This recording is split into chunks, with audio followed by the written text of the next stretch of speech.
Hauschenhausen en Allemagne.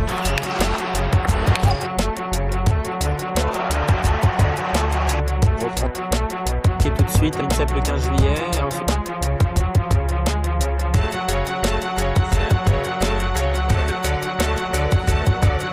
Fabuleux, je pense que tous les pongistes sortent. Relation de la vie, relation municipale. On va contrôler.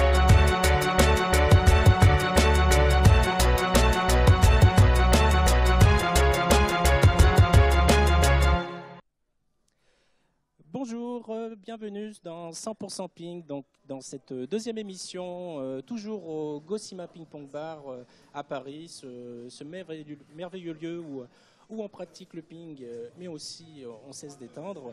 Je suis en très bonne compagnie une nouvelle fois avec 5 merveilleux invités. Sur ma gauche, Enzo Anglès. Bonjour Enzo, comment vas-tu? Bonsoir, eh bien, très bien, et j'espère que l'émission se déroulera pour le mieux. Bah, j'espère, il n'y a pas de raison. Sur ta gauche, un champion du monde, Nicolas Brocard. Est-ce que tu peux passer le micro s'il te plaît Enzo? Bonjour Nico, comment ça va? Bonsoir Dragan, très très bien, merci pour l'invitation. J'espère que je vais pouvoir répondre à toutes tes questions et que ça répondra à tes attentes. Bah, t'as du travail en plus. Hein. Alors, juste en face de toi, un jeune pongiste en pleine progression, m'a-t-il dit juste avant l'émission, Monsieur Thomas Chevalier. Comment vas-tu Thomas? Bonsoir, donc je vous remercie déjà d'être là, je suis très heureux d'être là et j'espère que l'émission va bien se passer en votre compagnie. De la même manière que pour Nico, ça va bien se passer. À côté de toi, une grande championne, Emmanuelle Lénon. Emmanuelle, merci d'être là. Comment vas-tu? Bonsoir Dragan, merci pour l'invitation et je vais très bien. Et ça me permet de découvrir le Gosima, de participer à l'émission, donc merci beaucoup. Et à côté de toi, donc un entraîneur très connu de l'Île-de-France. Il faut dire les mots. Nicolas Greiner. Bonsoir Nico, comment vas-tu? Bonsoir, je vais très bien, merci. Je suis ravi d'être au Gosima avec vous et puis j'espère qu'on va passer un bon moment à parler de ping-pong. Eh ben, on va essayer du mieux qu'on peut. Je le dis souvent, on le fait avec le cœur. Donc dans cette deuxième émission, donc une émission qui va être remplie de nouveautés, aussi de corrections de bugs. Donc cette fois, vous avez vu, on a un micro aux mains, on n'aura plus de problème de son. On vous a écouté. On va parler de la Pro A, de la Pro B, la Ligue des Champions, le TTU Cup, l'Open de Suède, l'Open de Russie, l'Ultimate Ping. Voilà, le programme est chargé. On va parler de ping tous ensemble, on va s'amuser et voilà, on espère toujours que l'émission va vous plaire. Et si vous souhaitez apporter aussi vos remarques, n'hésitez pas, vous pourrez apporter vos remarques sur Facebook, sur Twitter. Voilà, avec grand plaisir, on écoutera tout ça. Donc on va passer à la première séquence. Donc il y a eu une journée de Pro A et Pro B juste hier, donc je ne sais pas si en régie c'est possible au moins de lancer la première séquence. Voilà, c'est gentil. C'est parti.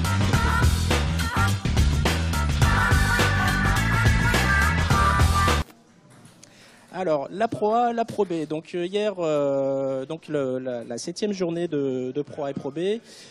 Des surprises une nouvelle fois, mais aussi des confirmations. Donc on va commencer avec les concernés, parce que Enzo Anglès jouait hier soir, et aussi Emmanuel Lénon. Et vu que j'essaye d'être galant, on va commencer par toi. Emmanuel, est-ce que tu peux nous raconter un peu ta soirée avec ton club de Quimper? Oui, donc hier soir, on a perdu 4-2. Ting Ting, la joueuse de Miramas, c'était sa 2e journée. Donc c'est une joueuse qui défend et qui joue super bien. Donc à mon avis, les filles de Miramas vont remonter au classement. Et donc pour ma part, je fais 1 sur 2.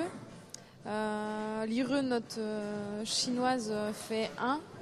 Oui. Et Tina, notre numéro 1, C'est la joueuse qui était vraiment en forme jusqu'à maintenant. Elle fait 0 malheureusement. Donc un petit 3-3, ça aurait pu être sympa. Malheureusement, c'est pas arrivé. On va regarder le classement. Est-ce que c'est possible de lancer l'infographie du classement avec les résultats de la soirée? On va analyser justement les performances de toutes les équipes, mais aussi de Quimper. Est-ce que c'est possible de lancer l'infographie en régie, s'il vous plaît? Voilà, c'est parfait. Donc aujourd'hui, Quimper 3e au classement. Manu, c'est une bonne position?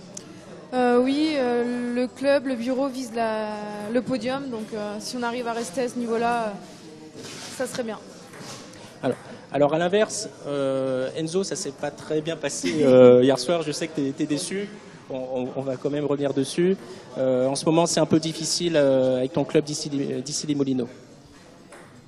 Eh bien, oui, très compliqué avec un début de saison difficile. Pour l'instant, pas une seule victoire avec le club. On n'a pas réussi à remporter une rencontre ou même un match nul. Bon voilà, après on a perdu quand même beaucoup de matchs 3-2 serrés. J'espère que ça va payer. J'aimerais bien que ça paye, mais bon, pas trop tard. Voilà, après pour ma part, au tout début, je devais pas être prêt pour le début du championnat de Pro A. Voilà, finalement j'ai repris assez vite et puis malheureusement, pour le moment, j'arrive pas à gagner et à reprendre comme avant, mais j'espère. Je travaille tous les jours pour reprendre le chemin de la victoire. Thomas, tu es licencié au Kremlin Bicêtre, qui est une équipe féminine en proie et qui est actuellement en difficulté. De ta position de supporter, mais aussi de licencié du club, comment tu analyses un peu les performances des filles? Le début de saison, il n'est pas top, mais avec 2 joueuses enceintes au début de l'année, c'était compliqué. Avec aussi une petite blessure de Carole Grundisch. Mais là, les joueuses reviennent et on espère qu'il y aura des meilleures performances pour la deuxième partie de saison.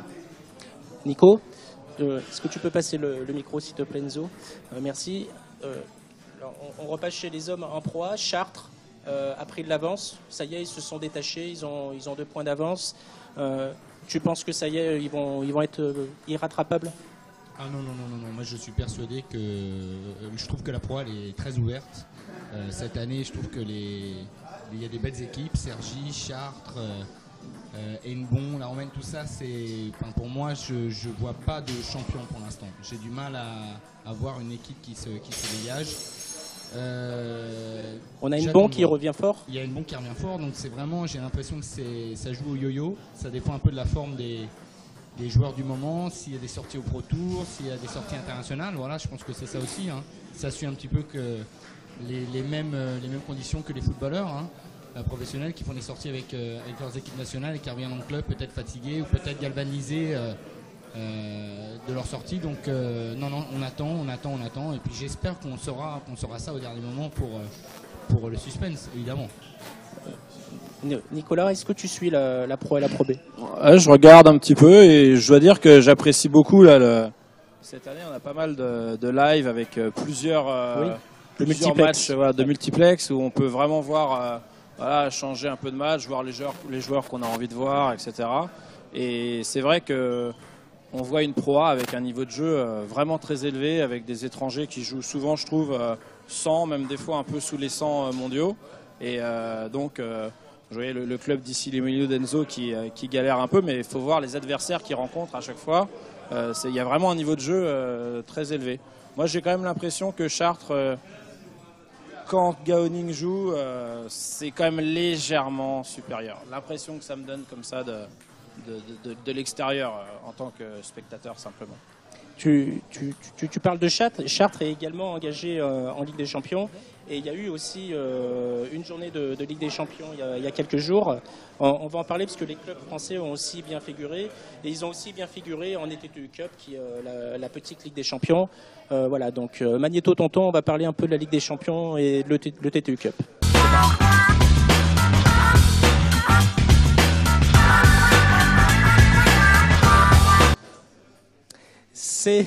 Et oui, ça arrive. Donc la Ligue des Champions et le TTU Cup.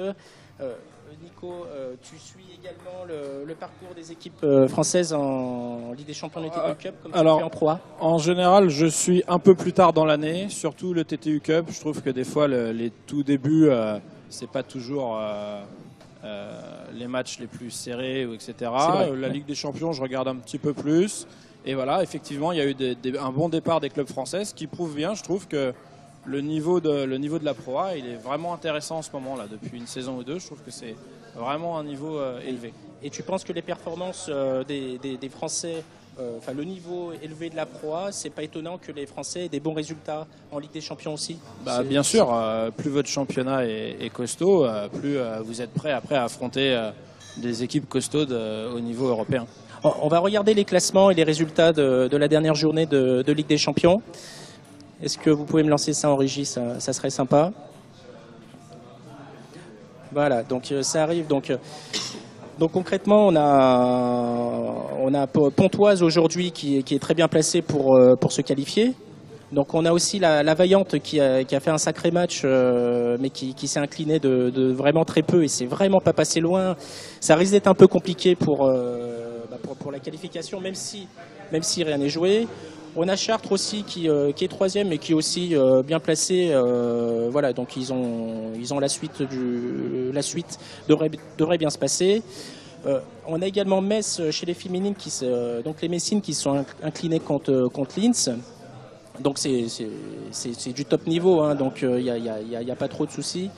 Mais bon, c'est pas fini et elles ont prouvé qu'elles pouvaient se qualifier. En tout cas, elles ont l'effectif pour et elles ont surtout la niaque parce que c'est une équipe de combattantes. Qu'est-ce que tu en penses, Emmanuel?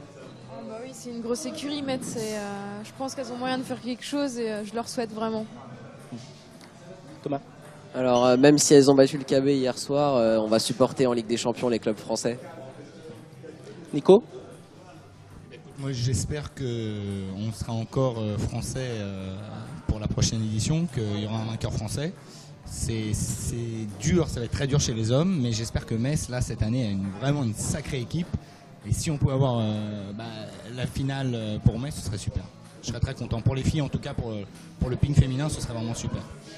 Déjà une qualification pour le tableau final, ça sera déjà un exploit par rapport à leur poule. Voilà, alors la finale, ça serait l'apothéose, mais mais on va jusqu'au bout. Oui, jusqu'au bout, allez, la finale. Alors, à la différence, il y a eu quelques échecs en Ligue des Champions. Par contre, en ETTU Cup, c'était le premier tour équivalent au 16e de finale.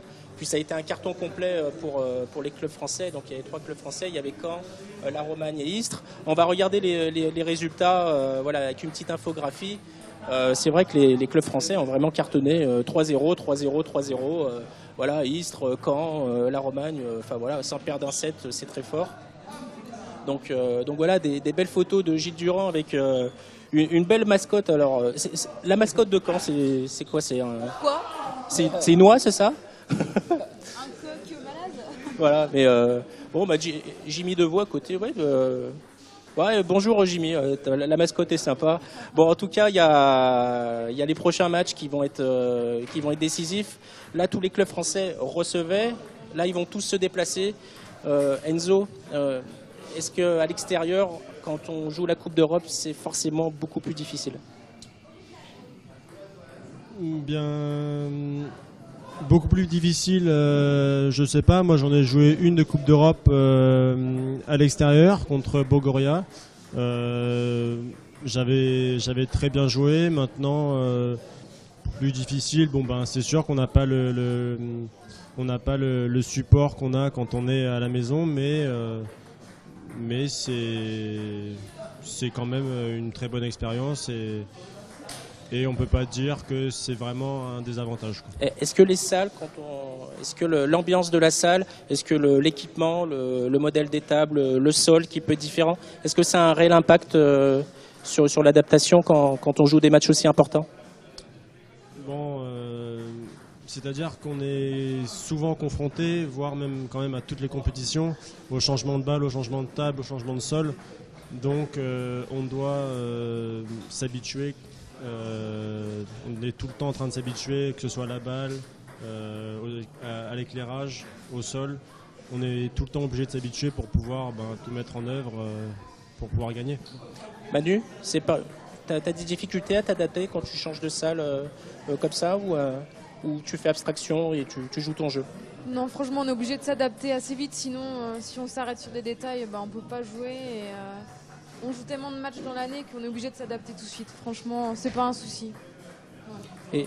Et Thomas, à notre niveau, parce qu'on a à peu près le même niveau, on va dire départemental, régional, est-ce que ça t'est déjà arrivé de jouer dans des salles où là, tu perdais tous tes repères, tu retrouvais pas ton jeu?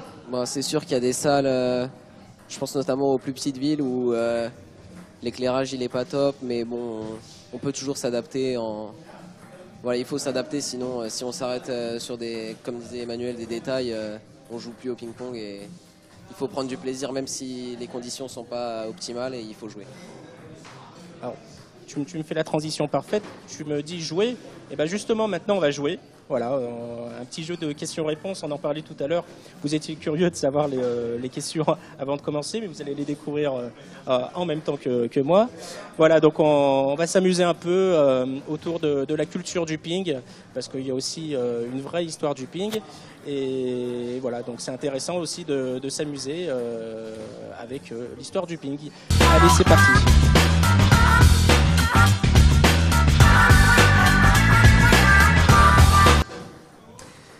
Question-réponse. Alors, c'est parti. Alors, première question. Alors, Enzo, tu connais la réponse, donc on va pas... Tu répondras pas pour le coup. Alors, Enzo, en quelle année tu es devenu champion d'Europe junior en simple?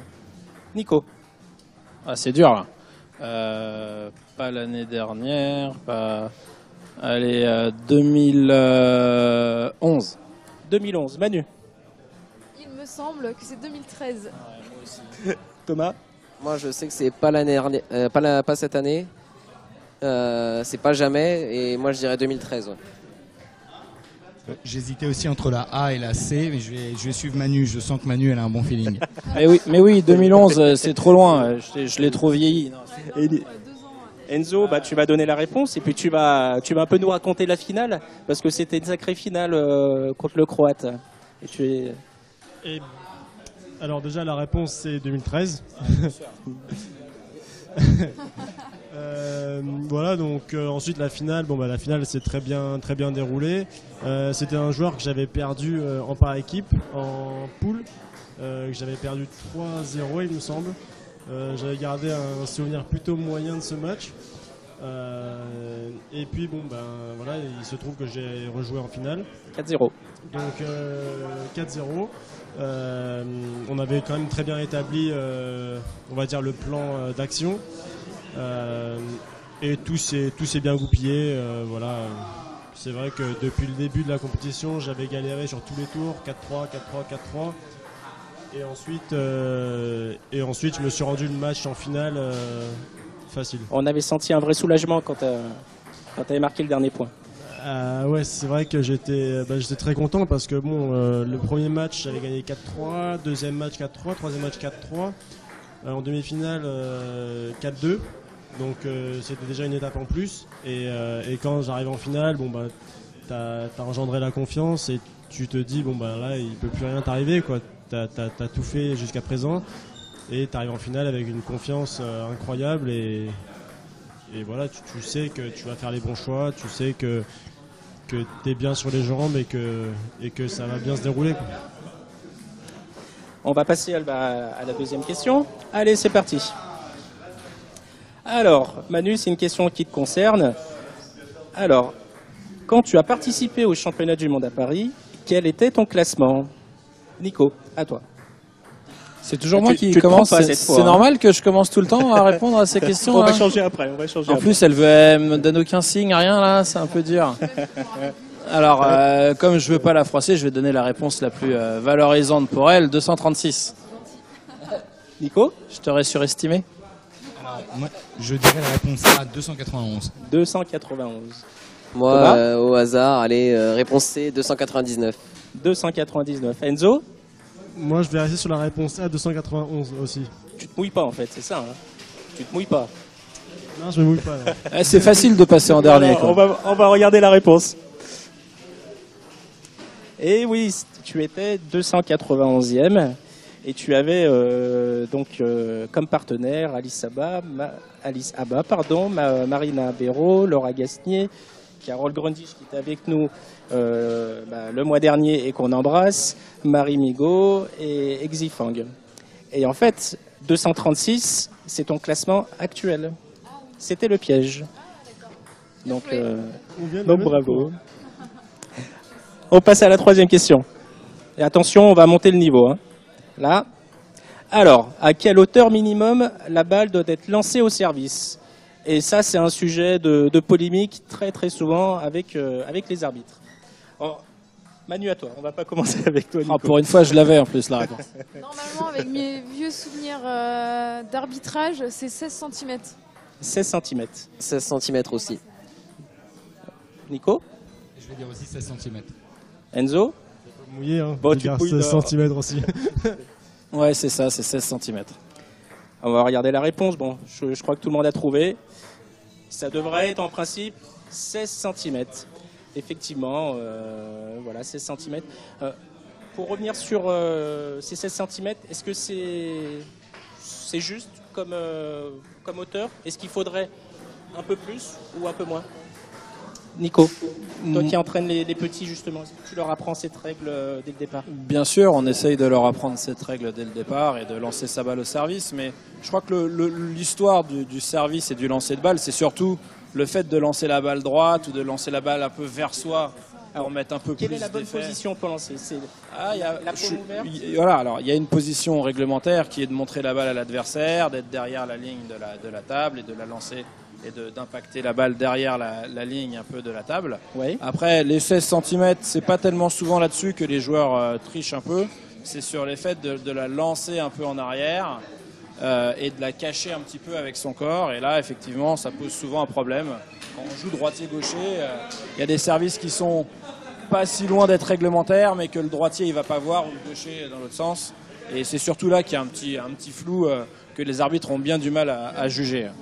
Est-ce que ça t'est déjà arrivé Qu'est-ce qui se passe justement quand on fait un faux service comme ça? C'est pour un adversaire directement?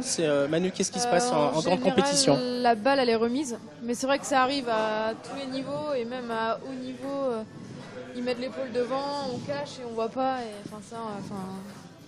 C'est compliqué quoi. Tom? Moi j'ai vu un cas de faux service hier soir où la joueuse de Metz s'est fait sanctionner de 3 points. C'est pas qu'elle lançait la balle en dessous de 16 cm, mais elle l'a lancée un peu vers soi et elle cachait.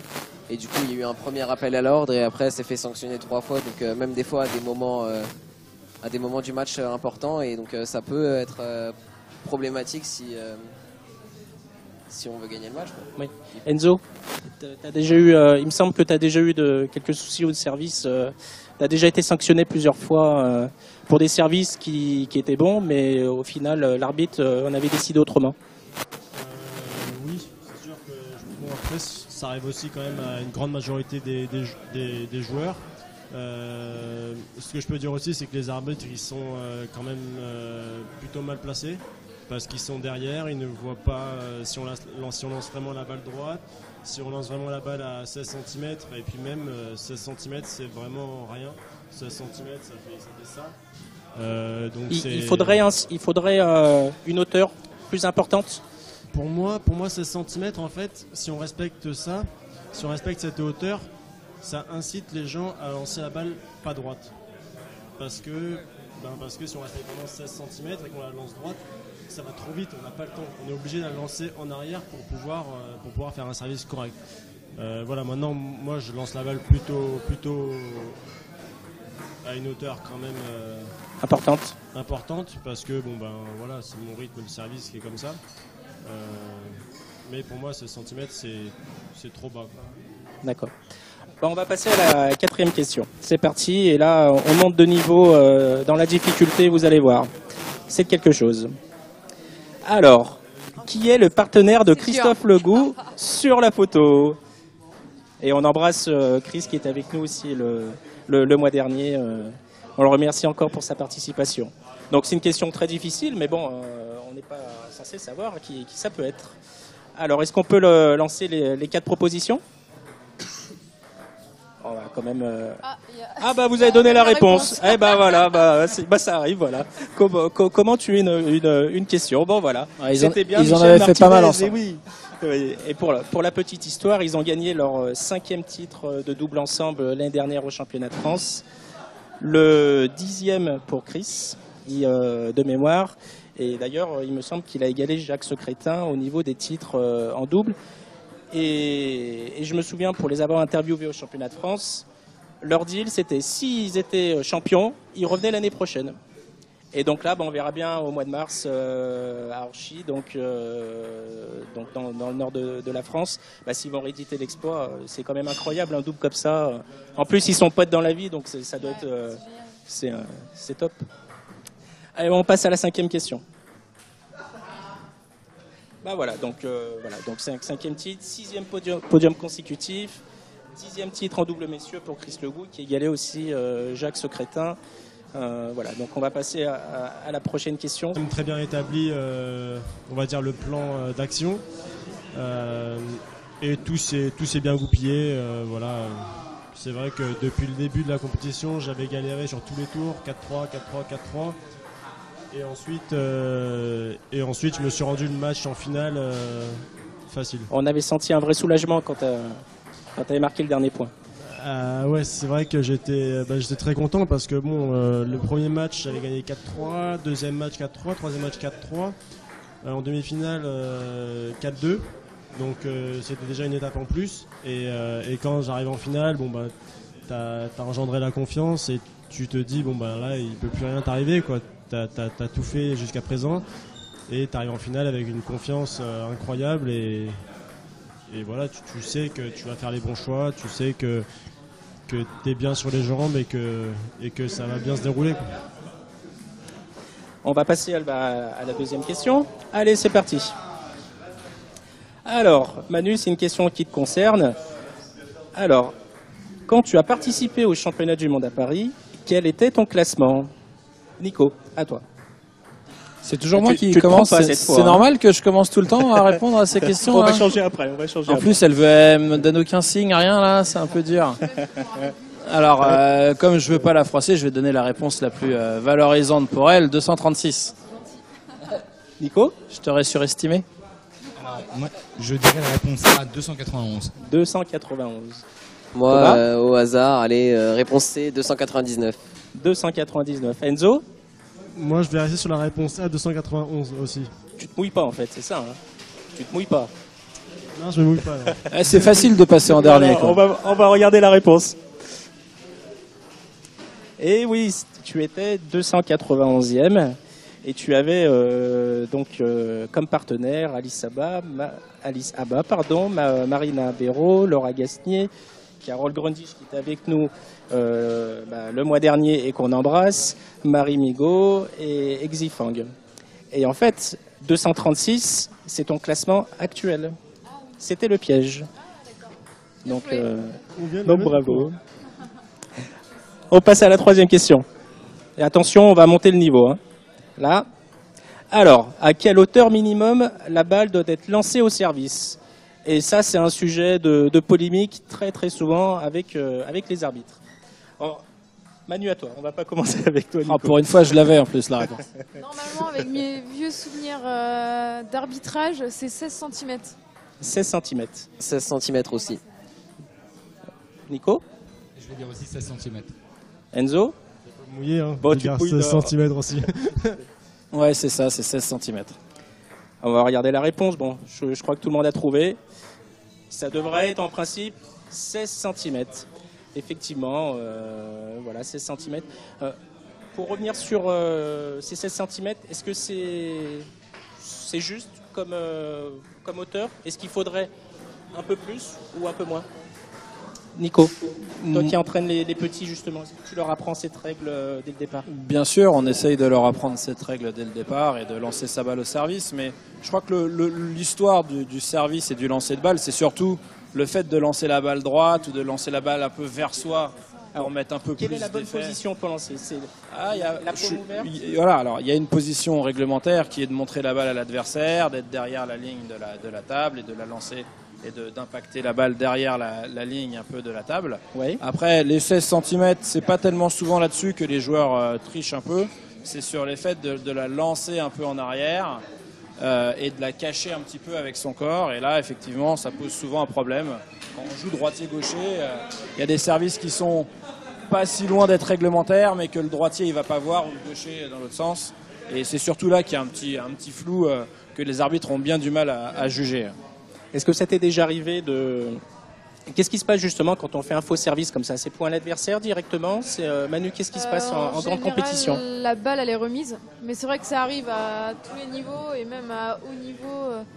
Ils mettent l'épaule devant, on cache et on voit pas. Et, c'est comment dire, c'est compliqué quoi. Tom? Moi j'ai vu donc un cas de faux service hier soir où la joueuse de Metz s'est fait sanctionner de 3 points. Donc pour c'est pas qu'elle lançait la balle en dessous de 16 cm, mais elle l'a lancée un peu vers soi et elle cachait. Et du coup il y a eu un premier appel à l'ordre et après elle s'est fait sanctionner 3 fois. Donc même des fois à des moments du match importants, et donc ça peut être problématique si on veut gagner le match. Quoi. Oui. Enzo, t'as déjà eu, il me semble que tu as déjà eu quelques soucis au service. Tu as déjà été sanctionné plusieurs fois pour des services qui étaient bons, mais au final, l'arbitre en avait décidé autrement. Oui, c'est sûr que après, ça arrive aussi quand même à une grande majorité des joueurs. Ce que je peux dire aussi, c'est que les arbitres ils sont quand même plutôt mal placés. Parce qu'ils sont derrière, ils ne voient pas si on lance vraiment la balle droite, si on lance vraiment la balle à 16 cm, et puis même 16 cm c'est vraiment rien, 16 cm ça fait ça. Donc il faudrait une hauteur plus importante. Pour moi 16 cm en fait, si on respecte ça, si on respecte cette hauteur, ça incite les gens à lancer la balle pas droite. Parce que si on respecte vraiment 16 cm et qu'on la lance droite, ça va trop vite, on n'a pas le temps. On est obligé de la lancer en arrière pour pouvoir faire un service correct. Voilà, maintenant, moi, je lance la balle plutôt à une hauteur quand même importante, parce que voilà, c'est mon rythme de service qui est comme ça. Mais pour moi, 16 cm, c'est trop bas. D'accord. On va passer à la 4e question. C'est parti, et là, on monte de niveau dans la difficulté, vous allez voir. C'est quelque chose. Alors, qui est le partenaire de Christophe Legout sur la photo? Et on embrasse Chris qui est avec nous aussi le mois dernier. On le remercie encore pour sa participation. Donc c'est une question très difficile, mais bon, on n'est pas censé savoir qui ça peut être. Alors, est-ce qu'on peut lancer les 4 propositions? On va quand même. Vous avez donné la réponse. Eh ben voilà, ça arrive, voilà. Comment tu es une question? Bon voilà. C'était bien. Ils en avaient fait pas mal ensemble. Oui. Et pour la petite histoire, ils ont gagné leur 5e titre de double ensemble l'année dernière au championnat de France. Le 10e pour Chris, de mémoire. Et d'ailleurs, il me semble qu'il a égalé Jacques Secrétin au niveau des titres en double.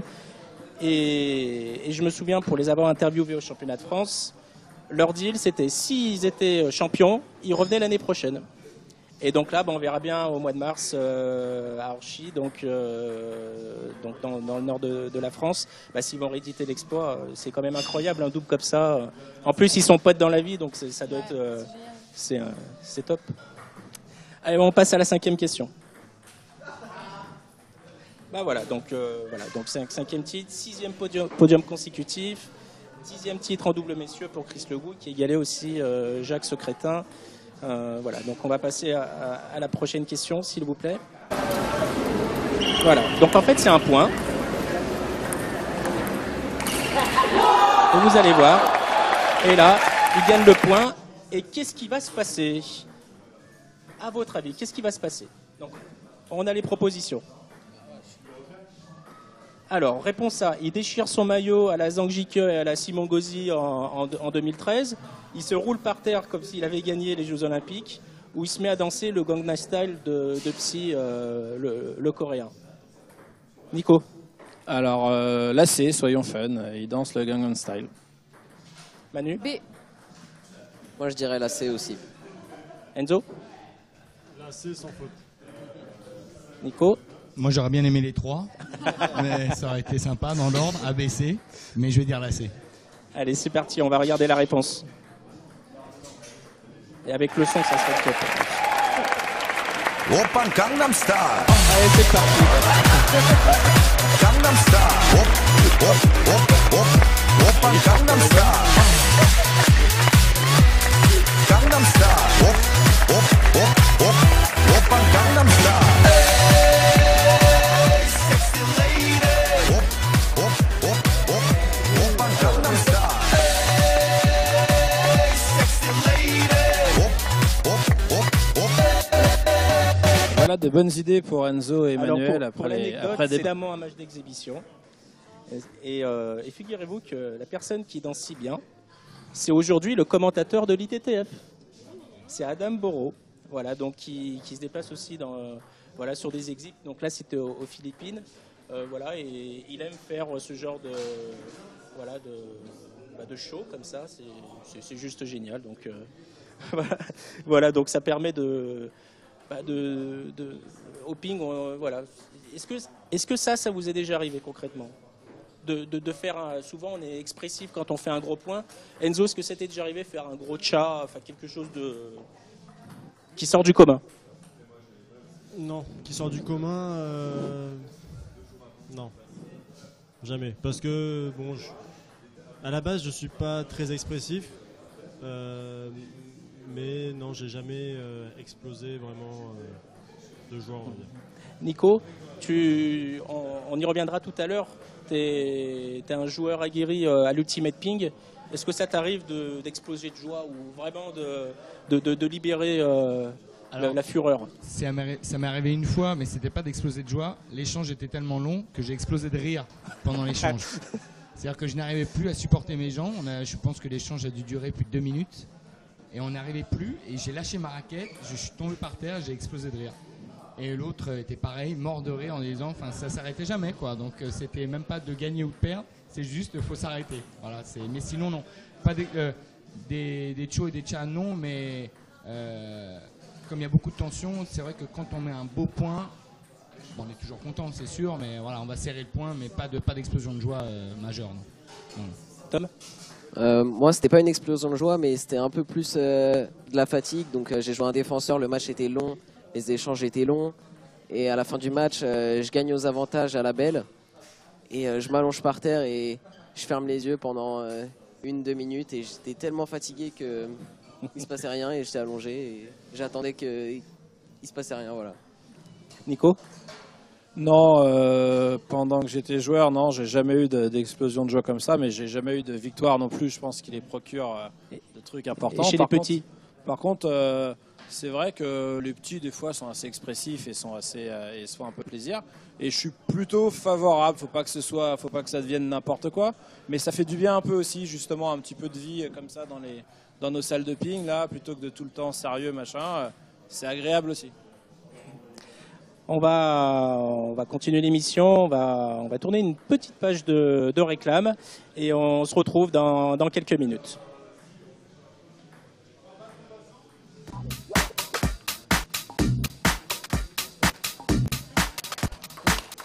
Le Giant Dragon Storm Soft est un revêtement offensif chinois très rapide à condition d'être actif à mi-distance.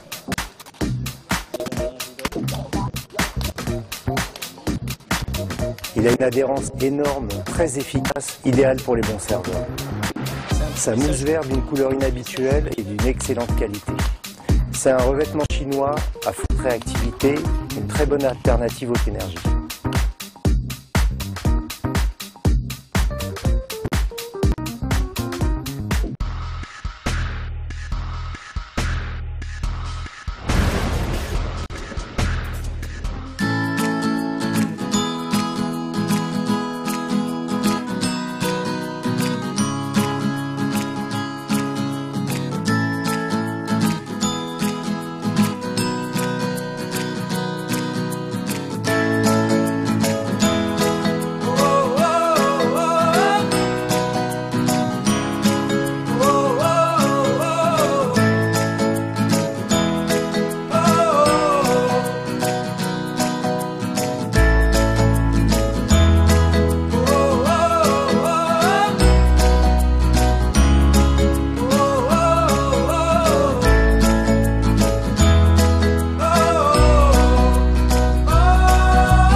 Alors, on continue. Donc, on va passer cette fois au World Tour. Donc, il y a eu ce mois-ci 3 Open de très haut niveau.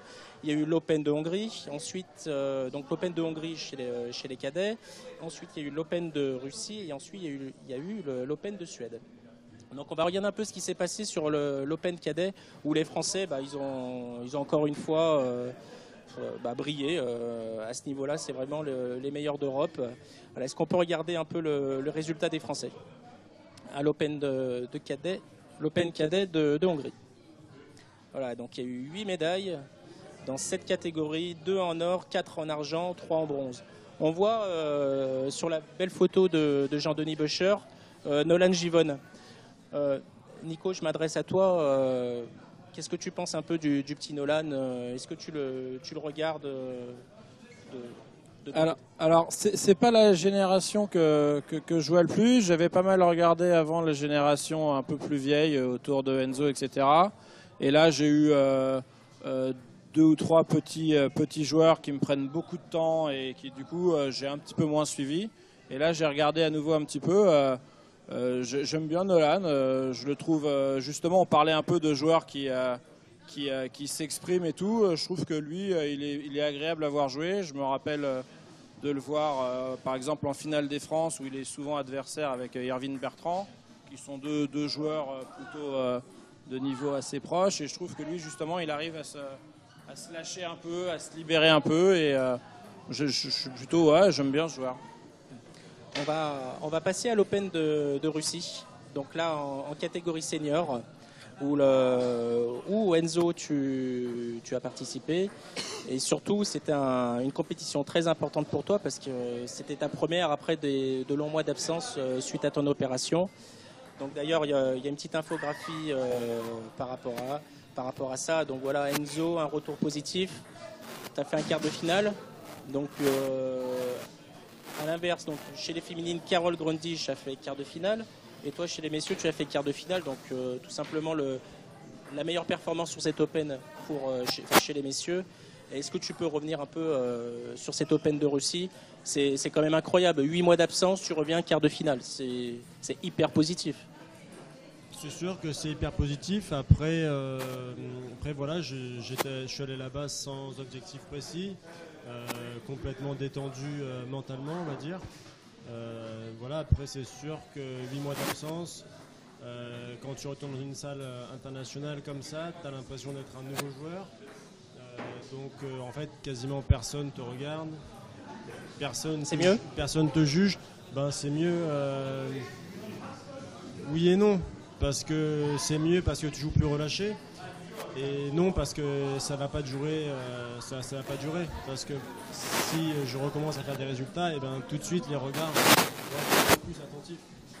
Donc voilà, maintenant c'est sûr que je suis vraiment content de ce premier retour et j'espère faire aussi bien, voire mieux, et j'espère mieux, je souhaite mieux. Est-ce que les conseils de Patrick Chila t'ont vraiment aidé sur cette compétition, dans le sens où reprendre, tu n'as forcément plus de repères. Dans ce cas, forcément, tu écoutes encore plus le coach. Du coup, quels ont été ces mots justement pour te permettre d'arriver à un quart de finale? En fait, Patrick m'a coaché sur 2 matchs. Donc sur mon premier match, j'ai été vraiment très stressé. Je pense que c'est le match où j'ai été le plus stressé pour le moment dans mon début de carrière. Voilà, et il m'a également coaché sur un russe, donc mon match de groupe sur un russe, donc un match assez serré où j'ai gagné 4-2 et j'ai failli aller au 7e set. Mais bon, voilà, dans une reprise comme ça, il n'y a pas... Le coach, il apporte un soutien mental, mais il n'y a pas vraiment de mots. C'est que voilà, je me suis entraîné, j'étais prêt à aller au combat, mais voilà, il m'a apporté un soutien mental et tactique aussi. Mais pour le moment, c'était tout. Tom, qu'est-ce que tu penses justement parce que c'est une performance, hein, tu imagines 8 mois sans jouer dans une grande compétition internationale de très haut niveau, tu reviens, tu fais quart de finale. C'est incroyable quand même. On peut que le féliciter, enfin, on admire. Je sais pas si lui il est content de ce qu'il a fait, mais... Tu peux lui poser la question. Hein. Est-ce que tu es content de ton résultat Oui, forcément que je suis quand même content. Maintenant, je m'y attendais pas parce que voilà, je m'étais pas fixé d'objectif. C'était ma première compétition internationale depuis ma blessure, donc je pouvais pas attendre un résultat incroyable. Enfin, ouais, je pouvais pas m'attendre à un résultat incroyable. Donc si, au final, je suis quand même très content et de voir que le travail aussi paye. Donc ensuite, après l'Open de Russie, il y a eu l'Open de Suède, où là, il y a eu 2 joueurs qui se sont... un qui s'est révélé et l'autre donc qui continue à dominer le ping mondial. On va commencer donc par Simon Gauzy, qui a juste explosé sur cet Open. Il était très en forme depuis le début de la saison, puis là c'est le tournoi de la confirmation. Donc on va regarder un peu ses perfs parce qu'il les a enchaînés. Donc sur ce tournoi, Tsuboi, Kokiniwa, Matsudera, et dernièrement il a battu Gassina en Bundesliga. C'est juste incroyable. Avant la dernière journée de Bundesliga, c'était le meilleur joueur de la Bundesliga. Donc là, il est passé 2e. On l'excusera, devant lui, c'est Timo Boll. Donc, voilà, on l'excusera. Donc voilà, il y a plus grave. Qu'est-ce que vous pensez un peu des performances de Simon? Manu, qu'est-ce que tu en penses? Moi, j'avais vu Simon à l'Open de République tchèque. Et déjà là, il avait battu un Japonais. Et franchement, c'était un autre Simon. Et là, cet Open-là, ça a vraiment confirmé ce qu'il a fait cet été. Et c'est de bon augure pour la suite. Et juste de réussir parce que franchement, ce qu'il nous montre, c'est vraiment super, quoi. Nico? Ouais, c'est ça. On sent que ça couvre depuis quelques temps, que ça va arriver, quoi. Il joue bien, il est pas loin. Voilà, là, on voit qu'il avance et on attendait un peu que. On a un sport comme ça qui marche un peu par déclic aussi. Souvent, on sent qu'on joue pas mal, on progresse, on joue pas mal, mais il faut ce petit résultat vraiment en officiel sur un joueur reconnu et fort pour qu'après on arrive à rentabiliser un peu tout ce travail. Et je le souhaite. Hein, on a l'impression que c'est un peu ce qui lui arrive en ce moment et que là, ça peut partir et puis après faire une belle série et un joli bond au classement mondial et après être encore plus ambitieux, quoi. D'ailleurs, il m'avait confié dans une interview sur ActuPing. Vous allez voir ce qu'il avait dit, c'est des mots très forts. Est-ce que c'est possible de voir l'infographie? Voilà. Donc maintenant, là, on voit bien qu'il a dû passer un cap, en tout cas dans sa tête. S'il est capable de dire « je me dis que maintenant je peux battre presque tout le monde », ça veut dire que dans la tête, il a passé un cap. Et voilà, ça confirme ce que tu nous dis, Nico. Ce petit déclic si important, là, où après... Déjà arriver à la table et se dire je peux gagner, ça change tout, quoi. Que si on voit l'autre comme un surhomme, voilà, là on se dit qu'on peut battre tout le monde tout de suite, tout s'ouvre. Alors à l'inverse, donc il confirme au niveau international en indiv. Par contre en équipe de France, il a un petit peu plus de mal. Il me confiait quand même que le climat en équipe de France n'était pas du tout le même qu'en simple. Mais par contre, qu'il va falloir qu'il se batte parce qu'évidemment, il a le niveau de l'équipe de France. Mais c'est vrai que peut-être on attend aussi des résultats trop rapides de nos joueurs. Enzo, est-ce que toi, tu ressens cette pression quand tu étais en équipe de France? Tu vas y revenir, mais est-ce que tu sentais cette pression constante de tous les pongistes de dire du moment que tu es en équipe de France, il faut que tu sois champion d'Europe, il faut que tu ramènes des titres à tout prix. Est-ce que ça, c'est pesant?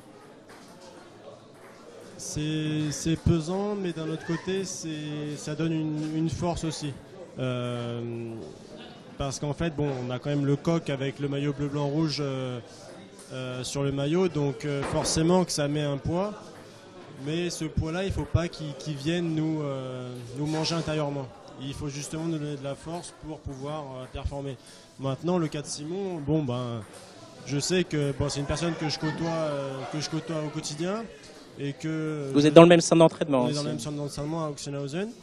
Et que voilà, je sais bien que ça lui tient à cœur de performer en équipe de France. avec le maillot de l'équipe de France sur les compétitions par équipe aussi.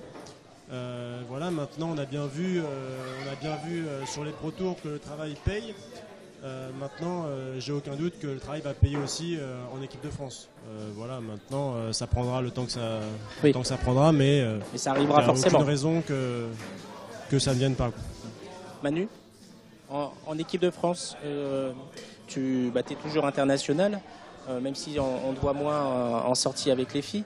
Mais est-ce que la pression est aussi importante que chez les hommes? C'est difficile de comparer. Après, moi, de ma petite expérience en ayant porté le maillot de l'équipe de France, c'est plus une pression qu'on se met tout seul. Et des fois, c'est vrai que si on pouvait être préparé un peu plus à ça, je pense que ça pourrait aider. Mais après, c'est que ma petite expérience et voilà quoi. Alors, il y a un deuxième phénomène à l'Open de Suède qui... c'est incroyable ce que fait ce gamin, parce que Simon a 20 ans, il fait déjà des choses énormes, mais Fan Zhendong, donc en l'occurrence, lui il a 17 ans, il fait encore mieux et il domine le ping mondial. On va regarder un peu ses derniers résultats sur puissance Fan Zhendong, parce que c'est incroyable à 17 ans de faire ce qu'il fait. Voilà, on va regarder ses résultats dans les derniers Open, donc son parcours en 2014. Il a été champion du monde par équipe, médaille de bronze à l'Open de Chine, médaille d'or donc dans cette même Open. Donc médaille d'or à l'Open du Koweït, médaille d'or aux Jeux Olympiques de la jeunesse cet été. Il a gagné les championnats de Chine qui correspondent concrètement aux meilleurs championnats du monde, voire à des championnats du monde. Voilà, donc c'est juste incroyable. Et là, dernièrement, vainqueur de l'Open de Suède. Thomas, ça te fait rêver, un joueur comme ça? Bah, se dire qu'il a 1 an de plus que moi et qu'il a des résultats comme ça, on se dit... on se dit qu'on est loin. Ouais, voilà. C'est pas humain. Dans le top 5 mondial, je crois. Il est numéro 3. Il est numéro 3 et il va passer numéro 1 forcément à un moment donné. C'est improbable. On va regarder un peu ses exploits. Voilà, on a fait une petite compile de 6 vidéos. Voilà, l'ITTF avait fait une grande vidéo de ses meilleurs points. Bon, la vidéo fait 6 minutes. On va pas passer les 6 minutes. Je pense qu'en 2 minutes, on aura compris un peu le niveau de ce gamin, mais de ce gamin extraordinaire. C'est parti.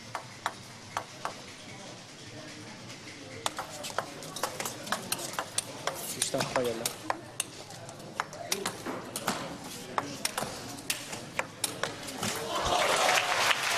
Absolutely astonishing rally.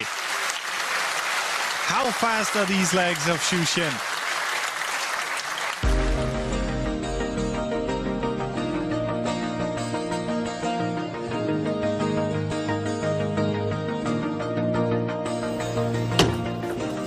Eh呀，目标来看，吴敬明知道可能要买。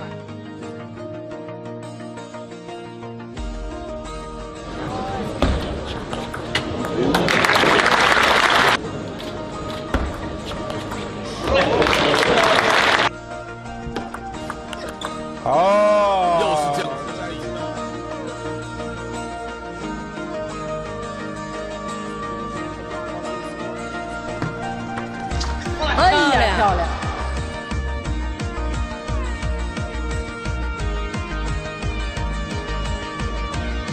最重要的。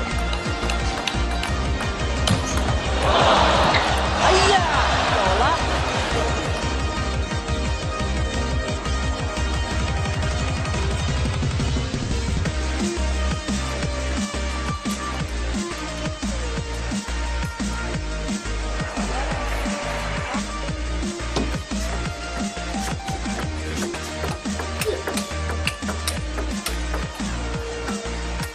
有了，继续，樊振东继续侧身，好球！哦，漂亮！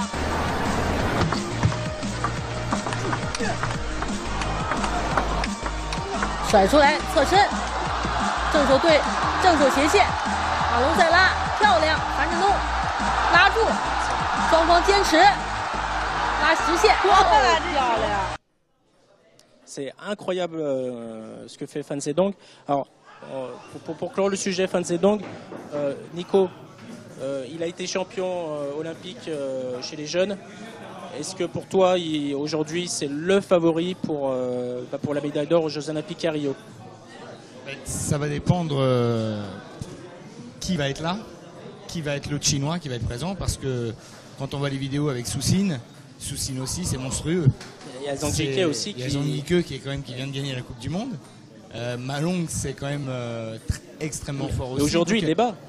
Voilà, c'est vrai, mais bon, c'est pour moi, par exemple, si Simon aujourd'hui, comme tu disais Manu, il a battu Matsudera et c'est la deuxième fois, parce qu'il y a eu la République tchèque et maintenant au dernier Open, donc il commence à prendre des très bons joueurs.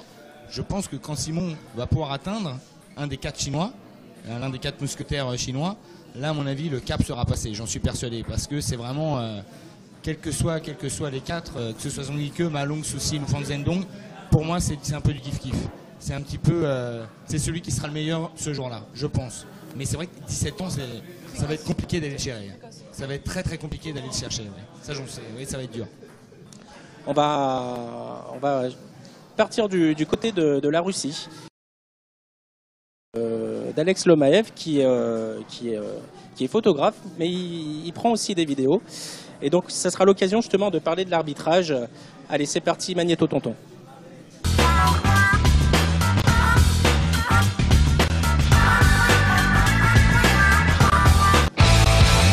Alors on va regarder le point. Voilà, vous allez voir un peu ce qui s'est passé. Donc vous avez peut-être vu la vidéo. Voilà, je pense que la vidéo parle d'elle-même.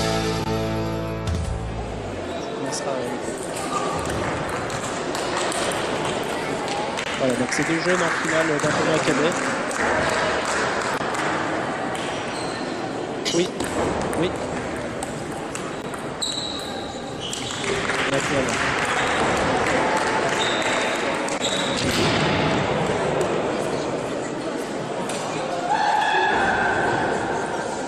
Et là, l'arbitre, c'est là la réaction de l'arbitre.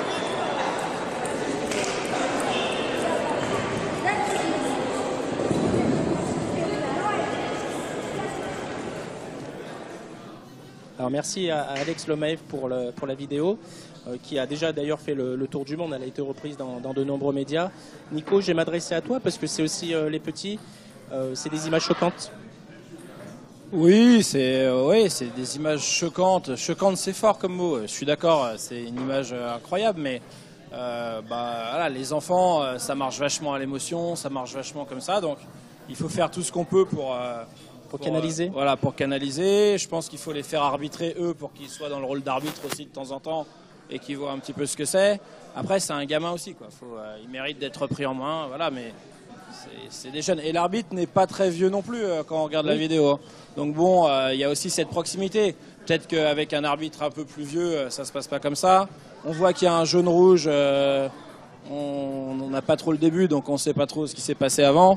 Voilà, les deux sortent de leur rôle. À aucun moment un joueur peut faire ça. À aucun moment un arbitre il peut faire ça et jeter la raquette comme ça. Après, c'est des enfants, on n'a pas tout le contexte.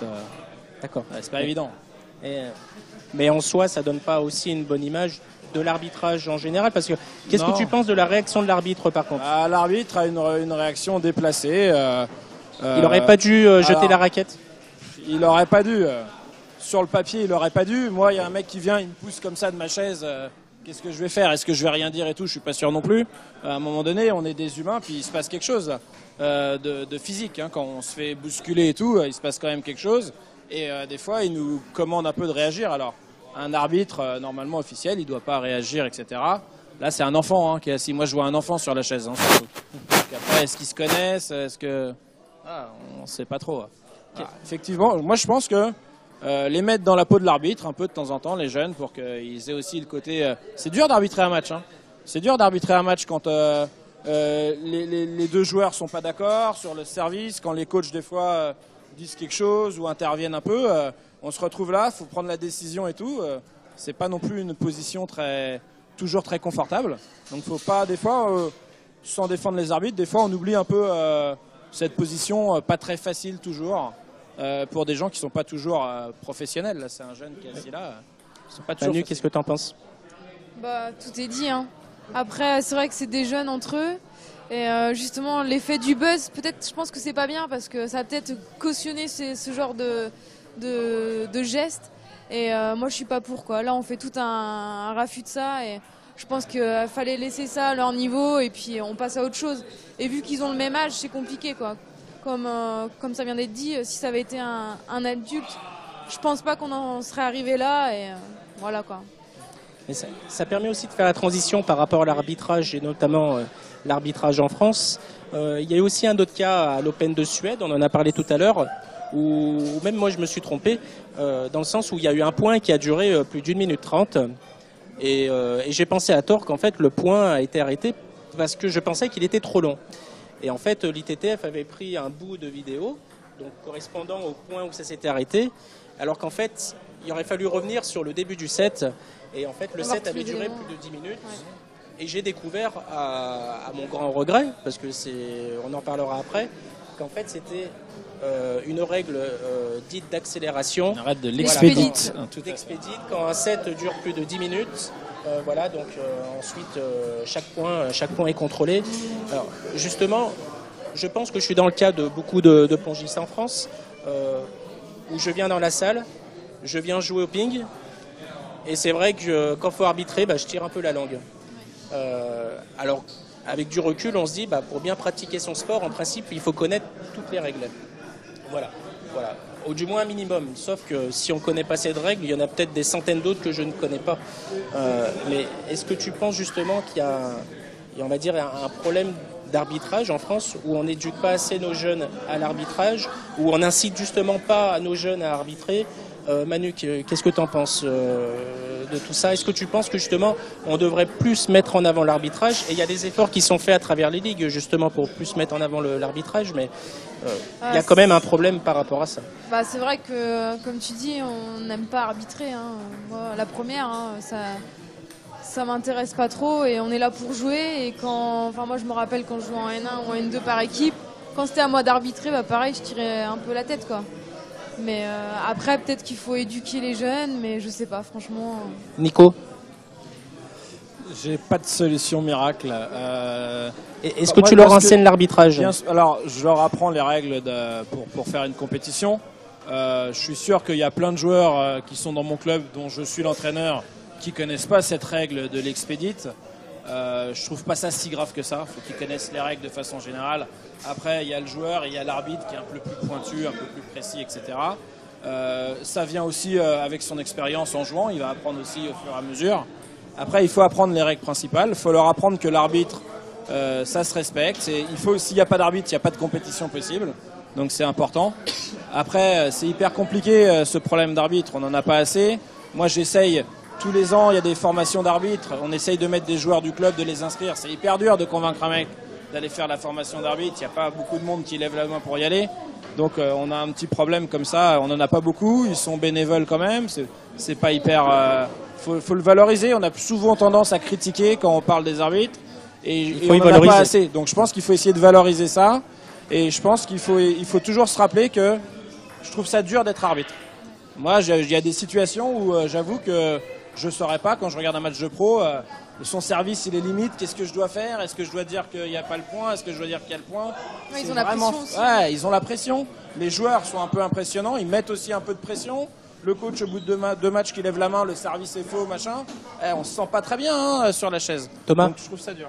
C'est vrai que nous, je pense, moi j'arbitre souvent, c'est un peu barbant, mais on en apprend tous les jours. Tu aimes ça arbitrer? Non, pas trop. On soit honnête. Hein. Oui, non, mais j'ai appris pas mal de règles, donc je connaissais la règle de l'accélération. Mais on en apprend vraiment à tous les matchs des règles. Par exemple, quand on est en match, une règle qu'on ne connaît pas, l'adversaire nous en parle. Et on va demander à l'arbitre qui s'occupe de la rencontre et il nous explique un peu la règle. Et voilà, on en apprend tout le temps. Et c'est compliqué d'être arbitre dans le sens où c'est assez difficile de rester concentré tout un match, bien annoncer le score. Voilà, c'est difficile d'arbitrer, il faut valoriser les arbitres, je pense. Enzo, tu joues au très haut niveau. Est-ce que c'est important de connaître toutes les règles du ping parce que tu dois en croiser forcément des filous à ce niveau-là? Oui, c'est sûr que de toute façon, il faut les connaître parce que, par exemple, la balle elle touche le filet, ensuite elle touche le bord du filet mais de l'autre côté. Bon ben là, si on n'a pas d'arbitre et qu'on ne sait pas la règle, ça peut vite partir en embrouille parce que y en a un qui va dire ça, un autre qui va dire le contraire. Donc pour des choses fines comme ça, c'est important de connaître les règles. Maintenant, je pense qu'il y a quand même peu de joueurs sur cette règle-là, surtout, qui connaissent vraiment la règle. Donc pour ça, c'est vrai que les arbitres, ils sont quand même de bons exemples, quoi. On va passer à une autre discipline où il y a aussi des arbitres. Mais tu vas pouvoir nous en parler, Nico, justement. Voilà, on va parler un peu d'Ultimate Ping, une nouvelle pratique dérivée du tennis de table qui arrive d'Allemagne et qui fait un carton et qui est représenté ce soir par Nicolas Brocard, qui est justement président de l'association Ultimate Ping, et il essaye justement de promouvoir cette nouvelle discipline. Allez, c'est parti, Magnéto Tonton.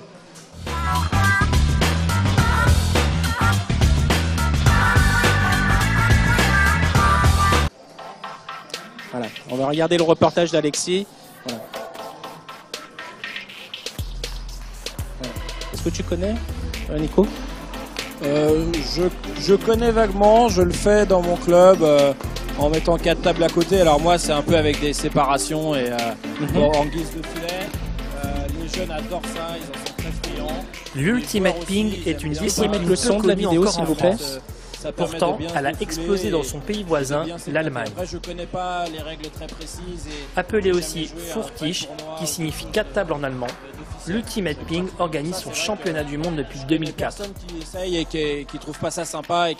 Depuis cette année, la Coupe du Monde a été rajoutée au programme et 4 Pro Tours annuels dans 4 régions d'Allemagne seront organisés. Le principe, 4 tables de tennis de table reliées par un seul filet. Le filet mesure 31 cm de haut, soit 2 fois la taille d'un filet de tennis de table. Il s'agit précisément d'un filet de badminton arrangé artisanalement. Depuis 2 ans maintenant, c'est ouvert à toute l'Europe, avec notamment des Belges, Luxembourg, des Portugais, donc ça commence à vraiment s'européaniser. Comment ça se développe un sport comme celui-ci? Alors ça se développe avec beaucoup de promotions, comme aujourd'hui, de pouvoir faire jouer les gens, leur faire tester, leur faire jouer avec des joueurs qui ont pratiqué. Il y a 5-6 joueurs en France maintenant qui s'entraînent entre 4 à 6 heures par semaine. Donc dur, parce qu'il y a aussi le tennis de table, il ne faut pas l'oublier. Donc voilà, c'est en pratiquant énormément avec des joueurs qui pratiquent régulièrement. Qu'est-ce que les joueurs apprécient dans cette pratique? Les sensations, beaucoup de créativité. On retrouve les roulettes, évidemment, quand on est à l'aise. Les rétros, énormément de rétros dans le jeu court. Et puis surtout, envoyer ce qu'on appelle des parpaings. Voilà, les top sur top, ça on adore. Voilà. Est-ce qu'on peut dire que c'est un mini-tennis? C'est un super mix entre le tennis de table et même le squash dans les déplacements. Ouais, c'est pas facile. Hein. Physique? C'est très physique, au niveau technique, c'est un peu plus chaud aussi. On peut faire des nouveaux effets? Ouais, si on y arrive. Fais gaffe à la caméra.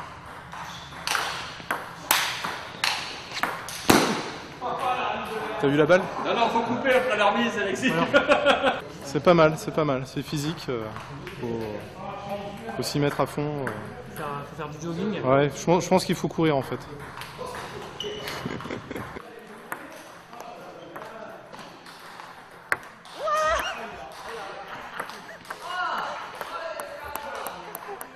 On sert, comme au tennis, un jeu, on sert tout le temps. On a le droit à 2 services, donc on a le droit de rater un service. Par contre, on sert obligatoirement en diagonale. Voilà, soit service long, soit service court. Et on a le droit à 2 rebonds, quoi qu'il arrive. On peut jouer au premier rebond, mais au deuxième rebond aussi. Est-ce qu'on peut s'avachir sur la table? On peut s'avachir sur la table, sauf qu'il faut garder comme au billard un pied par terre, obligatoirement. Donc on peut poser la main sur la table? On peut poser la main sur la table, on peut monter un genou sur la table, mais un des 2 pieds doit rester au sol obligatoirement. Il est interdit de monter sur la table. Une partie se dispute en 4 sets de 4 points. Le service, c'est une arme redoutable. Pourquoi? L'aire de la diagonale est beaucoup plus grande, sauf que contrairement au tennis de table, on peut servir petit côté, bombe. Et c'est là où, en service de remise, on a intérêt à être plus que prêt. Voilà. Et maintenant, avec les nouvelles règles, on n'a plus trop le droit à l'erreur. En 7 de 11, on perd 2-3 points, c'est pas grave, on a quand même le temps de revenir. Lorsqu'on est mené à 0,40 sur notre service, on a perdu 2-3 points, on est vraiment très en danger. Pour compter le score, c'est comme au tennis. Comme au tennis. 15-0, 15 partout, 30-15, 30 partout, 40-30, avec toujours, quoi qu'il arrive, quand on arrive à égalité, 2 points d'écart. Lorsqu'on arrive à 3 jeux partout, c'est un tie-break, comme au tennis, de 4 points, un service chacun. On peut choisir sa diagonale pour servir. Par contre, si on arrive à 3 points partout, 2 points d'écart obligatoire, quoi qu'il arrive. Toujours en gardant le système de un service alterné chacun. On espère l'année prochaine pour lancer un véritable tournoi, j'espère en Ile-de-France, pour au moins faire découvrir cette pratique-là à tous les pongistes, mais pas seulement. On aimerait que les tennisman s'y mettent, que les joueurs de badminton testent, que les joueurs de squash testent. Et qu'on puisse voir si les pongistes sont aussi nuls physiquement qu'on peut dire. Apparemment, on joue au ping-pong. J'aimerais bien voir un vrai joueur de tennis de table jouer contre un joueur de tennis à l'ultimate. Je trouve que c'est un très bon compromis. On ne peut pas tricher. Si on n'est pas prêt physiquement, on ne pourra pas jouer contre des gens qui sont forts. C'est pas possible. On peut s'amuser, comme au tennis de table, on a les sections loisirs, mais si on joue un petit peu en compétition, il faut une préparation physique. Et je pense que là, ça devient vraiment, vraiment super de pouvoir jouer ce compromis pratique et physique.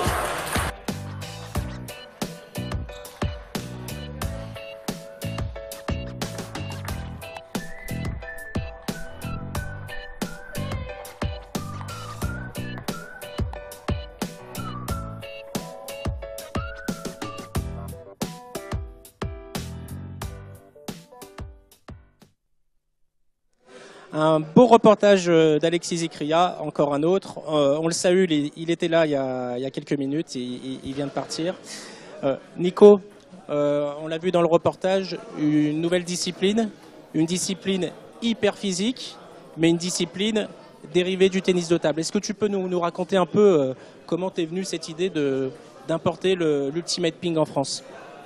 Alors l'idée, elle est venue avec un autre collègue, Abdelkader Amour, qui joue à Saint-Denis. Il y a eu un tournoi d'organisé un peu amateur à Saint-Maur, où on a joué. Alors moi j'avais gagné avec un autre partenaire, mais on s'est tout de suite très bien entendu avec Darka. Et puis on a commencé un petit peu à se dire qu'il y aurait quelque chose à faire en France, parce qu'on a pris un pied incroyable pendant toute une après-midi. On a fait des recherches sur internet et on est tombé sur nos amis allemands qui pratiquent ça depuis maintenant 10 ans. 10 ans. Voilà, 10 ans. Voilà, ils ont instauré ça il y a 10 ans. Et quand on a vu les vidéos sur YouTube, hein, voilà, merci les nouvelles technologies. Incroyable niveau. Donc on les a contactés. Extraordinaire. Ils nous ont accueillis vraiment très chaleureusement. On a fait une rencontre amicale avec eux. Donc 2 mois avant les premiers championnats du monde qui avaient lieu en 2013 à Mendig, à côté de Düsseldorf. On a vu qu'il y avait un niveau incroyable, hein, que c'était pas du tout ce qu'on voyait dans les vidéos, que c'était encore bien plus fort. On voyait qu'ils pratiquaient depuis 10 ans. Et tu as souhaité importer ça en France après? Voilà, exactement. Voilà. Oui, parce que j'ai pris...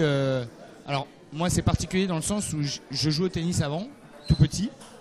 Je me débrouillais plutôt bien. Et puis, j'ai arrêté le tennis pour le tennis de table. Donc, c'est vraiment... J'ai retrouvé un mixte parfait. Voilà, parce que l'ultimate, c'est pas réservé qu'aux pongistes. Pas du tout. Alors, je pense que il y a une très belle connivence avec le tennis de table, c'est sûr. On a les raquettes, les revêtements, les balles, les tables. Tu nous expliques, c'est le même bois, la même raquette, la même balle. Même raquette, avec colle rapide, bien sûr. On a le droit à la colle rapide. On a le droit à la colle rapide, bien sûr. C'est même fortement conseillé. Les mêmes balles, 40 mm. Mais je croyais qu'on pouvait plus en acheter. Non, bien sûr, mais bon, il faut un petit tour en Chine et puis on revient très vite avec les poches pleines de colle. Et donc 4 tables sans filet. Donc c'est extrêmement lié au tennis de table. Mais je pense que ça va au-delà. C'est-à-dire qu'on va parler de sport de raquette. C'est-à-dire que j'aimerais pouvoir inviter des tennisman. J'aimerais pouvoir inviter des joueurs de squash. On en parlait, toi qui jouais aussi au squash, des joueurs de badminton aussi. C'est tout ce qui se touche au sport de raquette. Voilà. Aujourd'hui, l'Ultimate Ping, c'est une association qui vient de se créer en France. Tout à fait, avec Derka qui est président de cette association. Oui, on l'a créé l'année dernière. On est en train de construire tout un projet autour de cette association pour pouvoir enfin mettre en place un... J'ai eu l'occasion de pratiquer l'Ultimate Ping en compétition, donc un club lyonnais de la Croix-Rousse, je leur fais un petit coucou au passage parce qu'ils ont beaucoup apprécié l'Ultimate Ping. Ils avaient fait un premier tournoi avec 16 personnes, ils en ont fait un deuxième, il y avait le double. Et il y avait un réel engouement et puis c'est une discipline que j'ai énormément appréciée. Manu, est-ce que tu as déjà pratiqué l'Ultimate Ping? J'ai jamais pratiqué, mais vu l'implication physique qu'il faut, ça m'intéresse vachement. Ouais. Parce que moi, j'aime bien. J'ai fait du tennis aussi, je joue au squash, je m'éclate dans d'autres domaines. Et c'est vrai que là, c'est un bon compromis, je pense, vu les images qu'on a vues dans la vidéo. Tom? Moi, je suis un peu touche à tout, donc j'ai joué à l'Ultimate pendant les vacances, donc à la salle, il n'y a pas beaucoup de monde, on a mis les 4 tables comme ça, on a mis des séparations parce qu'on n'avait pas le filet. Et on s'est bien éclaté à se défouler, à envoyer des sacs, c'était bien cool. Et la première chose qu'on a fait en jouant 5-6 minutes, on était bien fatigué. La première chose qu'on a fait, c'est on a enlevé nos t-shirts et on s'est éclaté dans toute la salle à courir et jouer à l'Ultimate, c'était vraiment cool. Nico, est-ce que tu peux nous parler un peu de ce filet? Parce que c'est vrai que parfois on met une séparation parce qu'on n'a pas de filet, mais l'Ultimate, c'est aujourd'hui un vrai sport avec des règles, avec un vrai filet et très structuré. Est-ce que tu peux revenir un peu pour nous sur ces aspects? Alors les premiers filets ont vu le jour il y a 2 ans, encore par nos amis allemands, hein. C'est eux vraiment qui sont en tête d'affiche sur ce sport. C'est pas un filet de ping, hein? C'est pas du tout un filet de ping, hein. C'est un filet qui à la base a été fait de manière artisanale par les bénévoles et les passionnés d'Ultimate. Donc c'était en métal et avec un filet de badminton transformé pour que le filet en surface fasse 30 cm. C'était très bien fait, hein. Comme vous avez pu le voir sur la vidéo. On voit pas qu'il y a encore une tranche de filet en dessous de la table. Et maintenant, je crois qu'il y a une marque allemande qui a investi pour la production de filets qui s'appelle Speed & Speed. Qui produit et qui vend des filets maintenant par le biais de la vente par correspondance sur Internet. C'est en train de se professionnaliser. Oui, parce qu'en France, on m'a déjà demandé des filets. On m'a demandé par Internet où est-ce qu'on pouvait avoir des filets d'Ultimate. Il y a 5-6 clubs qui m'ont déjà demandé ça. Donc oui, ça commence à faire le tour. Oui. Et tant mieux. Nico, qu'est-ce que tu penses un peu de l'Ultimate? Je trouve ça vraiment sympathique. Ça donne vraiment envie d'y jouer.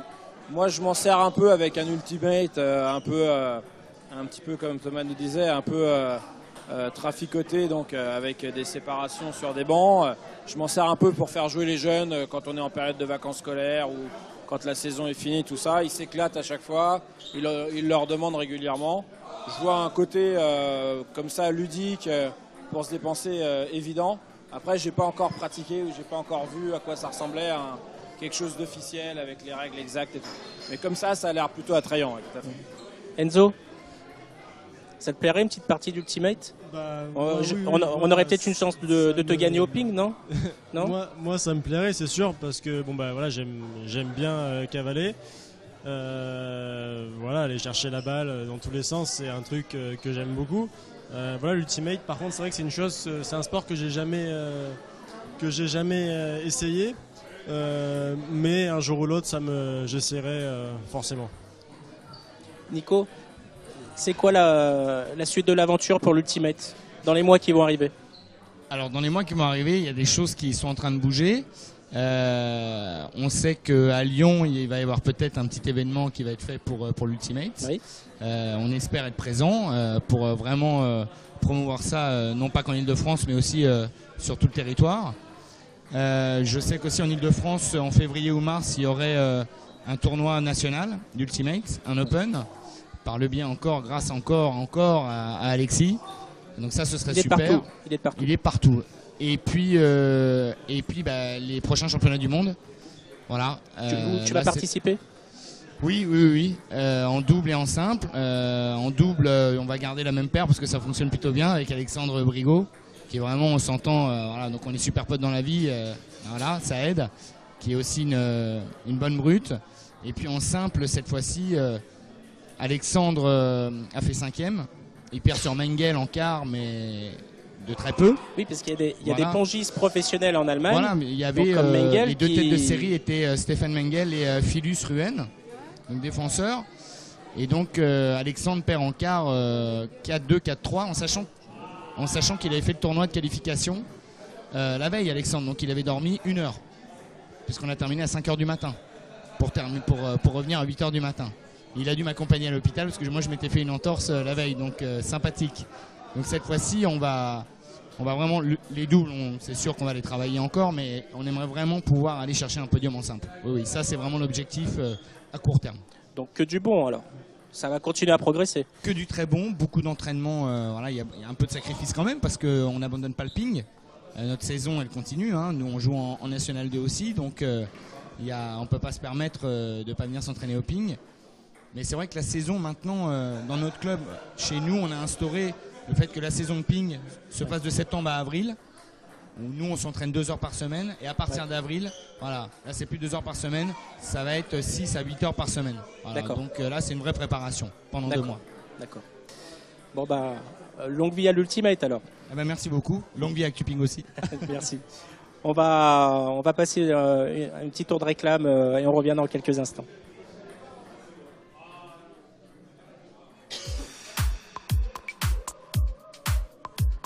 Mr Ping va fêter ses 10 ans, une décennie au service des pongistes. Mr Ping, c'est une expertise du matériel chinois et européen. Donic, Stiga, Cornillo, Thiebar, Yasaka ou encore Dr Nobauer figurent parmi les références européennes. Comment ça se passe quand un joueur veut changer sa raquette et il vient dans la boutique? Il vient dans la boutique sans rendez-vous et puis après un conseil technique, voir un test des produits en réel sur nos tables de test, on lui colle ses raquettes sur place gratuitement et il peut partir avec sa raquette prête à jouer. De nombreuses références, du stock, des équivalences proposées et des prix attractifs, nul doute que Mr Ping pourra répondre à vos besoins les plus farfelus. Un site internet refait à neuf, une boutique en ligne avec possibilité de chatter en direct avec un conseiller technique, Mr Ping possède aussi sa boutique physique à Aix-les-Bains. Alors n'attendez plus, rendez-vous dans la boutique ou sur www.mrping.com.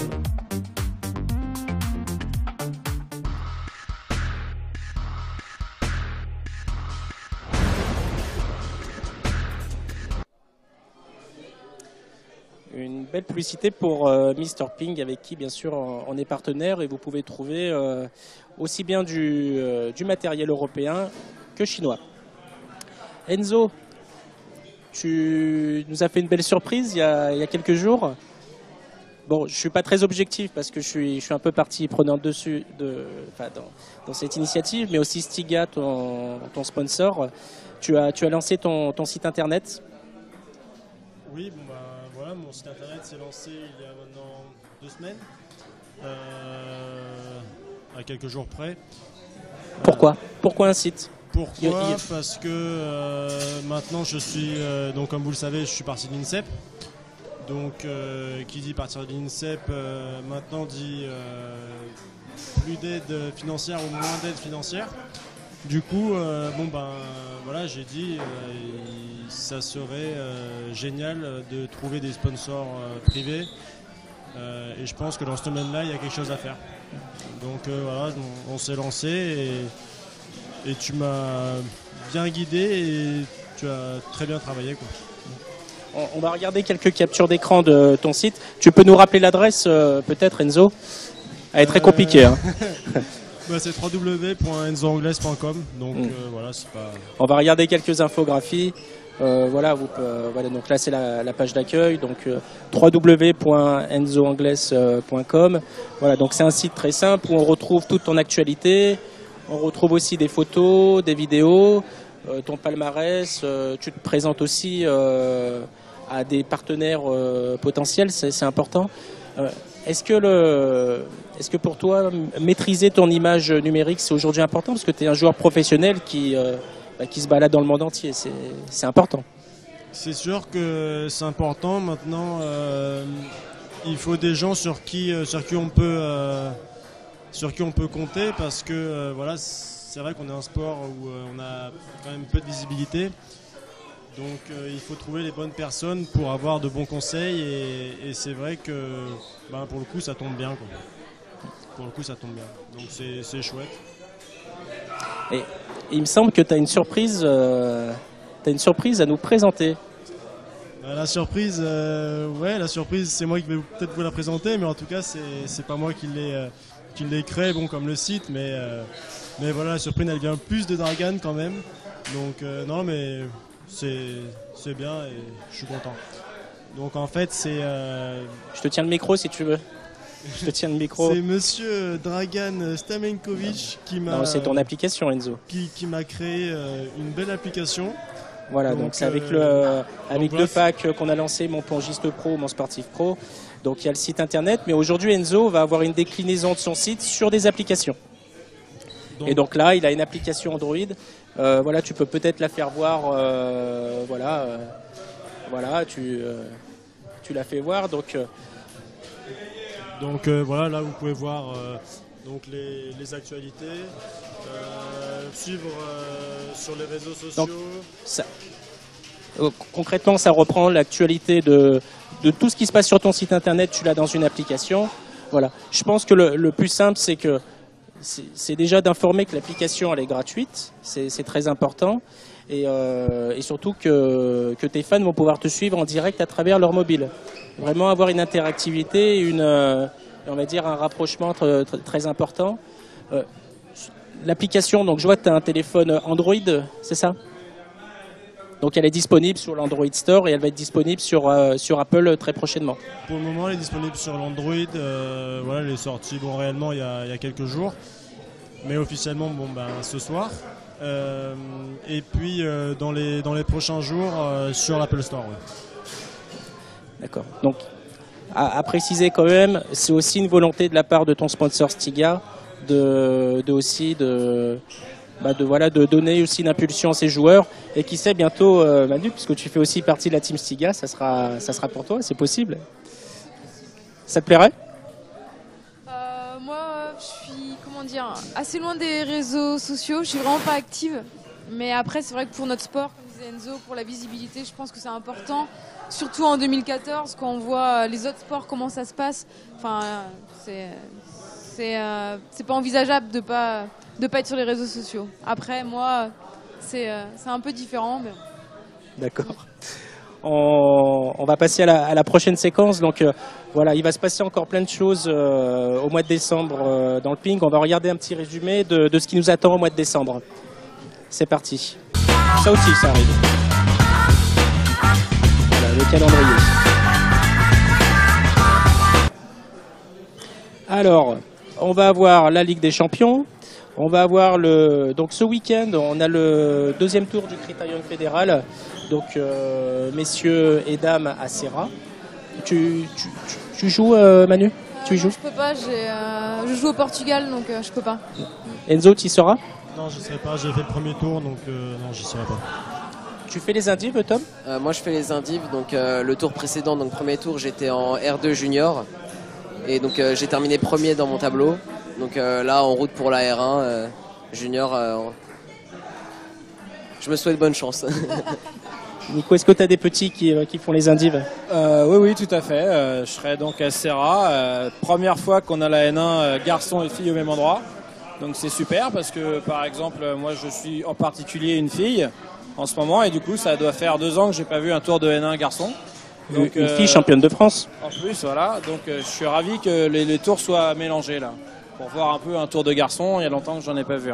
Donc c'est, en l'occurrence, la jeune fille, c'est Pritika Pavad. Voilà, tout à fait, ouais. Pritika Pavad, qui est licenciée au club du Bourget, qui a commencé là. Et tu m'avais dit qu'elle avait loupé son premier tour de... Voilà, elle a une petite blessure au début d'année, ce qui fait qu'elle est arrivée sur un premier tour d'indive qu'elle n'a pas pu faire en entier. Elle a fait 15 jours des deux et pas dans de très bonnes conditions. Donc là, tout va bien et on aller faire un tour. On a hâte d'y être. On a hâte que la saison commence. Nico, tu fais les indives? Alors moi j'ai pas le temps à titre personnel, j'ai dû arrêter les indives, mais je vais chez les petits. C'est une bonne excuse. Oui, c'est une bonne excuse, mais je coach en plus, donc des petits en R1 Benjamin. Oui. Voilà, donc pas en national, mais voilà, c'est sympa. Déjà c'est sympa, en R1 c'est sympa, il y a un bon niveau. D'accord.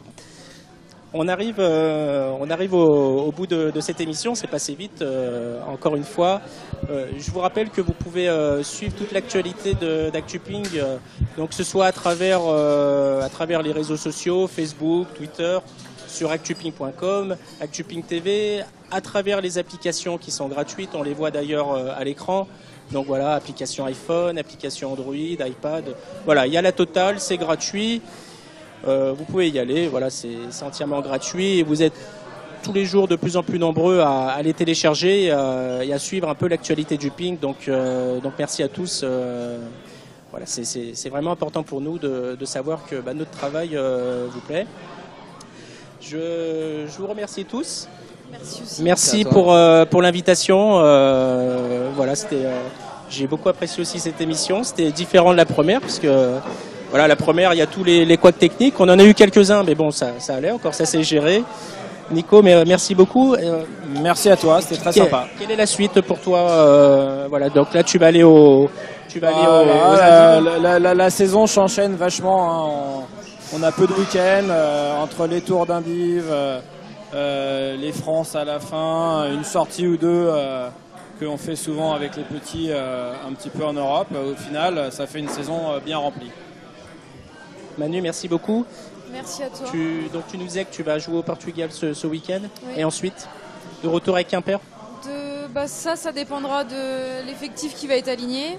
Après, je vais essayer de reprendre un peu les Pro Tours et faire le maximum et finir ma dernière année de fac. Et j'espère que ça va aller. Tom?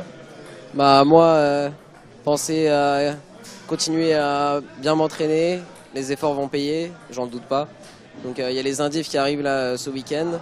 Continuer par équipe, on va se maintenir là avec l'équipe 2 du Kremlin-Bicêtre. Toujours suivre la Pro A qui va essayer de remonter au classement, on l'espère. Et sinon, voilà, jouer à l'Ultimate Ping et m'intéresser un peu plus peut-être aux Open et toutes les coupes et tous les tournois internationaux. Nico, la suite pour toi? La suite pongistique et ultimatistique. Voilà, nouveau terme. Allez. Nouveau terme, allez. Merci pour l'invitation. Et puis, c'est très gentil par le biais d'ActuPing de promouvoir un peu l'Ultimate Ping. Surtout le ping aussi, parce qu'on en a besoin. Et ça, c'est super. J'espère que l'Ultimate va aider le ping et non pas l'inverse. Encore une fois, le but du jeu, c'est que on est dans le même camp. Hein. C'est la même balle, la même raquette. C'est pas la même dimension, mais voilà, c'est le même effort, c'est la même envie de taper dans cette petite balle. Et puis prochaine séance très sérieuse, les championnats du monde en 2015, certainement en Allemagne, peut-être à Düsseldorf, donc on verra. Merci. Enzo, le mot de la fin, il est pour toi? Non, je pense qu'on a passé vraiment une très belle émission, on a partagé de belles choses et j'espère que la troisième sera encore mieux que la deuxième. Je pense que déjà cette deuxième faire une belle émission pour Noël. On en a parlé tout à l'heure. Voilà. Je pense que déjà cette deuxième émission était beaucoup mieux que la première. Tu étais venu en chaussures ou en espadrille? C'est une question. Non mais attention parce qu'il doit le placer une deuxième fois quand même. Bon non mais ouais, ça ressemble à des espadrilles. Je l'aurais placé une deuxième fois, c'est pas terrible. Vous comprendrez pourquoi. Ouais, voilà. Merci beaucoup Enzo, bonne continuation. Bon merci à toi pour ton invitation et merci à vous encore d'avoir été là. Merci à tous, bonne soirée, à bientôt. C'était 100% Ping, la deuxième. Et à très bientôt et comme on le dit à chaque fois, vive le ping.